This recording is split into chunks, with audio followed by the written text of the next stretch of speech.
वो कहते हैं ना, ज्ञान से बड़ा कोई दान नहीं और गुरु से बड़ा कोई दानी नहीं। भारत के पूर्व राष्ट्रपति डॉक्टर सर्वपल्ली राधाकृष्णन के जन्मदिवस के अवसर पर शिक्षकों के प्रति सम्मान प्रकट करने के लिए और देश को आगे बढ़ाने में शिक्षकों के योगदान के लिए 5 सितंबर को मनाया जाता है शिक्षक दिवस। हमारे जीवन में शिक्षक का महत्व अनमोल है। शिक्षक के मार्गदर्शन के बगैर हम जीवन में तरक्की करने का सोच भी नहीं सकते। लेकिन क्या शिक्षकों को वो सम्मान, वो हक मिल पाते हैं जिसके वो योग्य हैं? कुछ महीनों पहले यूपी में कोरोना की जानलेवा दूसरी लहर के बीच सरकार ने पंचायत चुनाव करवाए, जिसमें प्रदेश के अलग अलग जिलों में हजारों शिक्षकों ने अपनी जान पर खेलकर चुनाव ड्यूटी करी। द हिंदू की एक रिपोर्ट के अनुसार यूपी में पंचायत चुनाव में ड्यूटी के दौरान कुल 1621 शिक्षकों की मौत हो गई, जिसके बाद शिक्षा संघ ने मांग की कि चुनाव ड्यूटी के दौरान खत्म हुए कर्मचारियों और शिक्षकों के परिजनों को 1 करोड़ रुपए का मुआवजा दिया जाए। लेकिन राज्य सरकार ने इलाहाबाद हाईकोर्ट से कहा कि वह शिक्षकों और शिक्षा मित्रों के परिवारों के सदस्यों को 30 लाख रुपए का मुआवजा प्रदान करेगी। हाल ही में हम मिले कुछ ऐसे परिवारों से जिनके परिजन भी चुनाव ड्यूटी के दौरान कोविड-19 की चपेट में आए और अपनी जान गंवा बैठे। आज इतने महीनों बाद भी इन परिवारों को सरकार की तरफ से किसी प्रकार की सहायता नहीं मिली है और न ही मुआवजे की रकम अब तक आई है। ज़्यादातर शिक्षक घर में अकेले कमाने वाले ही थे और अब उनके बच्चे और परिवार बुनियादी ज़रूरतों के लिए अपने रिश्तेदारों पर निर्भर हो चुके हैं। क्या चुनाव ड्यूटी लगी थी उनकी? जी हाँ। तो उनकी डेथ हो गई चुनाव के बाद? हाँ, 24 अप्रैल को हुई है और तबीयत खराब हो गई थी 18 को। ज्वाइन कर लिए थे, ज्वाइन करने के बाद फिर आ गए थे। वहाँ तबीयत खराब हो गई थी, चक्कर आ गया था। फिर वहाँ से फिर रिलीविंग होकर के चले आए, छुट्टी लेके चढ़ा करके। कितने बच्चे हैं आपके? 2 बच्चे हैं, एक बेटा एक बेटी। अब परिवार की जिम्मेदारी कैसी? परिवार की जिम्मेदारी हम हैं और मेरे भाई हैं। किस तरह की कोई मुआवजे की बात या कुछ आश्वासन मिला प्रशासन की तरफ से? अभी तो कुछ नहीं सुनाई दे रहा।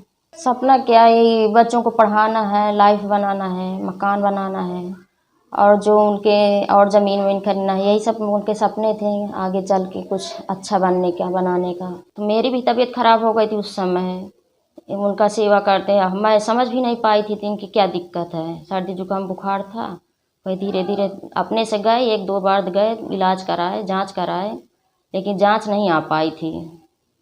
जांच आने में टाइम लग गया था, जांच के पहले ही ख़त्म हो गए। बाद में रिपोर्ट आई तो कैसी आई? पॉजिटिव आया। फिर बाद में पॉजिटिव? बाद में पॉजिटिव आ गया। कोशिश की थी रुकाने के लिए, लेकिन वहाँ ड्यूटी रोक नहीं रहे थे। लेकिन जब चक्कर आ गया, गिर गए, तब जाकर उनकी ड्यूटी रुकी है। फिर इसके बाद वहीं अपना काढ़ा वाढ़ा, जो भी गांव के रहते रहे हैं, तो काढ़ा वाढ़ा दिए पिलाने उलाने के लिए, थोड़ा सा राहत मिली।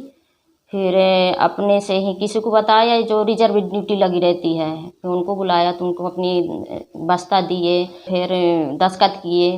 दस्तखत करने के बाद फिर वही 7 बजे तक घर आ गए। जो 21 अप्रैल को उनकी कोविड जांच हुई थी, इस पर कोविड पॉजिटिव पाए गए थे और 19 तारीख को इलेक्शन ड्यूटी में तैनात थे। उन्होंने इलेक्शन भली भांति पूर्ण कराया था। उसके बाद जब वो घर आए, उनकी कोविड टेस्ट कराई गई थी। उसके बाद से 21 अप्रैल से 2-3 दिन वो होम आइसोलेशन पे घर में थे।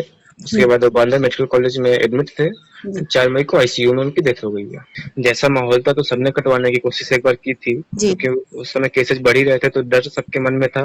फैमिली प्रेशर भी उनके ऊपर बनाए गए थे कि आप चुनाव ड्यूटी न कीजिए, क्योंकि उनके दोनों बेटे, जैसे मैं और मेरा छोटा भाई, हम दोनों बाहर ही स्टडी कर रहे थे। हम लोगों ने भी फोन पर कहा था कि ड्यूटी अपनी कटवा लीजिए, नहीं जाइए, वहाँ पे इन्फेक्शन इतनी ज्यादा तेजी से फैल रहा है। बट उन्होंने अपनी प्रतिबद्धता को दिखाते हुए चुनाव ड्यूटी की। जब वो छुट्टी लेना चाहे थे तो शायद उन्होंने एप्लीकेशन दिया होगा, बट वो हमारे पास अभी अवेलेबल नहीं है। पूरी फैमिली की जिम्मेदारी उन पे थी?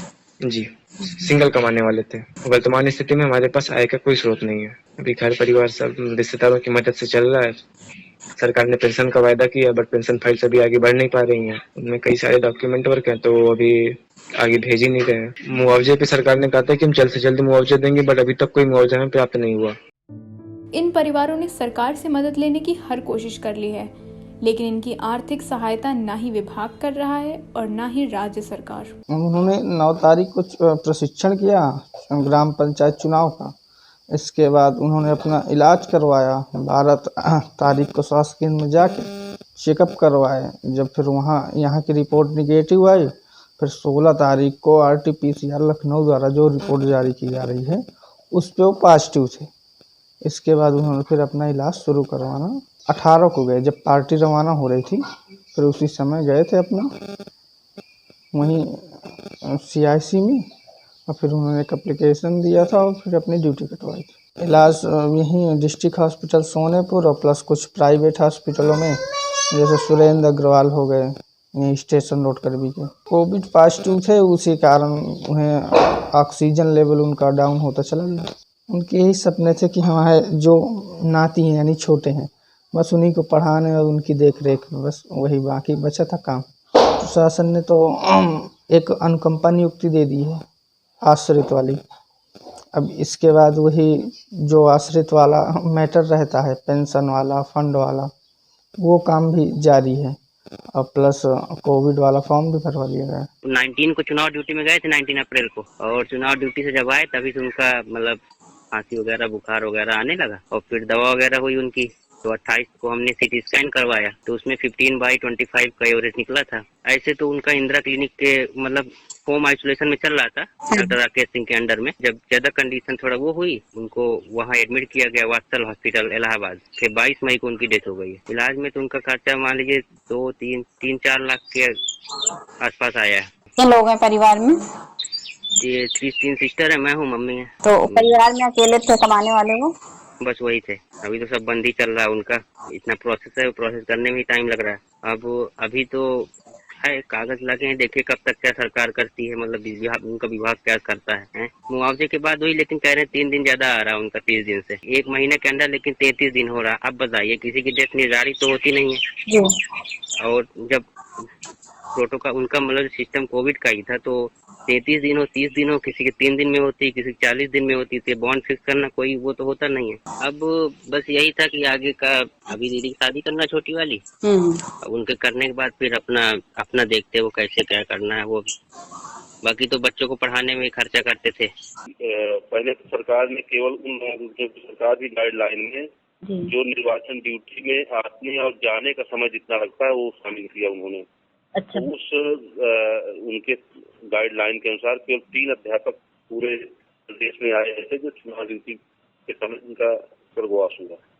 लेकिन जब संगठन ने मांग उठाई, हर जगह मीडिया ने सहयोग किया, हर जगह एक मुद्दा बना, तब जाकर के सरकार ने उसमें संशोधन किया और जो चुनाव ड्यूटी, मतगणना ड्यूटी, चुनाव ड्यूटी या परीक्षण से लेकर के 1 महीने के अंदर तक जो अध्यापक खत्म हुए उनको एरिया में शामिल किया गया।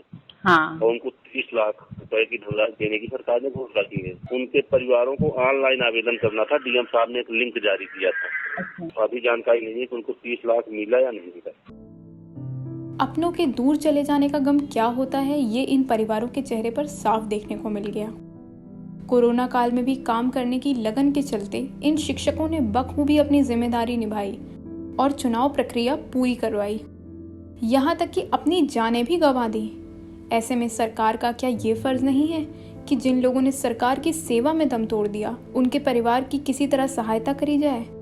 या फिर मुआवजा देने की बातें सिर्फ कागज और भाषणों तक ही सीमित थीं? इस शिक्षक दिवस हम बस यही उम्मीद करते हैं कि उन सभी शिक्षकों को इंसाफ मिल पाए जिनका दृढ़ संकल्प आज हमारे लिए प्रेरणा बन चुका है। देश के एकमात्र नारीवादी ग्रामीण न्यूज चैनल का समर्थन करने के लिए हमें YouTube पे लाइक और सब्सक्राइब करें, वेबसाइट पे सदस्य बने। खबर लहरिया, आपकी खबर, आपकी भाषा।